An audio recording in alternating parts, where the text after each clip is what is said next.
there's a whole segment on I can't remember his name. He's a Japanese doctor who's been investigating the effects of consciousness on water. It's Emoto, right? Emoto, yeah. And I nearly walked out of the cinema when I saw this. Incredible documentary. It's staggering. Jahan and I were actually watching it, and I came out of the cinema, and I stood outside. There was a tear coming down my face and his, and I was like, you know what, I'm going back in. And I walked straight back in to watch it again. He takes photographs of water, right? So if we took 100 glasses like that of water and separate them into groups of 10. So he takes 100 glasses of water and he freezes them. Now, water, as we know from being kids, grows into crystals, and you look at it through the little thing, and the kaleidoscope thing changes, and it's a pattern of crystals. He theorized that thought, consciousness, could affect the dynamic, physical properties of matter. So he then tapes a thought to each batch of 10. So the first thought might be the Tao of love. That's group A. Group B might be, I hate you and I'm going to do bad things to you.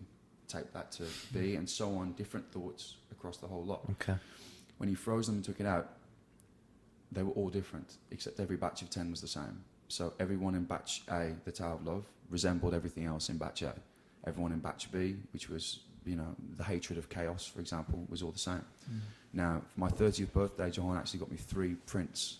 Truth was one, Justice was one, and Brotherhood, I think, was one, of this investigation, of pictures of these prints. Because the notion is that consciousness physically affects and changes physical stuff, because physical stuff is just a manifestation of energy. It's a much denser, slower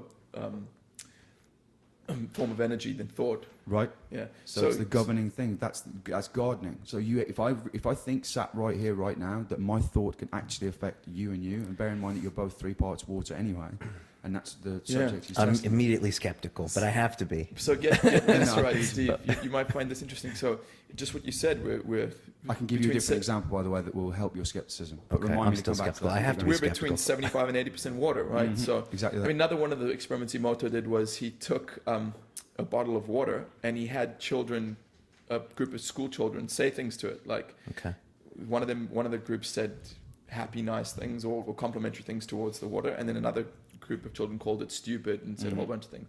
Then he took the water, froze it, and looked at the crystals, and the one that had the negative thing, the crystal was malformed and it looked terrible.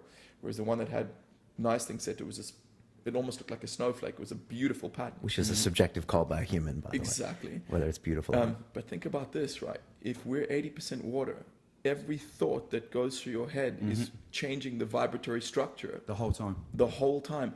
So he also did an experiment where, like you said, he labeled the water bottles, right? Yep. So think about tattooing your body with a powerful word. 100%. Yeah. That's your self imprints on yourself. Yeah. And in terms of gardening, it's like I have to choose the effect I'm then going to have on other people, and I have to choose the people I'm going to surround myself with, because they're going to have an effect on me.